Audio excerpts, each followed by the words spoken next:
Welcome to ऑडियम clinic. जेतेबेले गोटे पिला को 1 मास कि 2 मास होता है, पेरेंट्स माने किपरि जानवे तांको पिलाटी ठीक से शुणी पारुछि कि नाही। छोट पिला मानकर हियरिंग जानिबा पई दुई गोटी टेस्ट करा जायता। गोटे होउछि ओई टेस्ट, आरोटी होउछि बेरा टेस्ट। ओई टेस्ट होउछि स्क्रीनिंग टेस्ट एवं बेरा टेस्ट होउछि डायग्नोस्टिक टेस्ट। आज आम क्लिनिक को गोटे छोट क्यूट 45 डेज रो बेबी को धरी तार पेरेंट्स मैंने आसी थे। पेरेंट्स को चिंता थिला तांको पिलाटी भल से शुणी पारुछि कि नहीं जानिबा पई।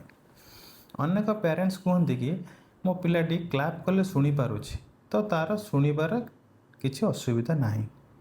किंतु एठारे गोटे कथा बुझिबा बहुत जरूरी कि बड़ शब्द शुणिबा एवं कथार सॉफ्ट साउंड को स्पष्ट भाव शुणिबा गोटे कथा नुहे। सेतिपई केवल घरे देखि निष्पत्ति नेबा ठीक नुहे। संदेह हेले सठिक टेस्ट कराइबा ही सर्वोत्तम। पिलाटी शुणिबा पई बेरा टेस्ट करा जाई थाए।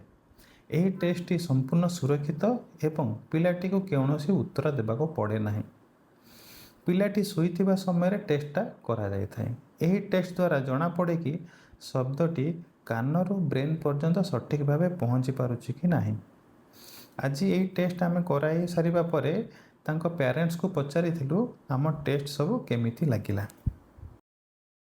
टेस्ट पाई ऑडियम क्लिनिक आसती मो झीर रिपोर्ट नॉर्मल आसला।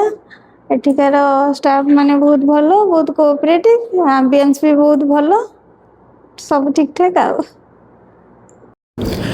बापा माँ भावे आमे सबुबले चाहूँ आम पिलाटीर भविष्य सुंदर हेउ। जदि आपणक पिला को डाकिले रेस्पॉन्स दौना, कथा कहिबार डेरी होउछि किंबा शुणिबाकु नै किछि संदेह अछि, तेबे अपेक्षा करंतु नहीं, आज ही आम सहित जोगाजोग करंतु। Thank you.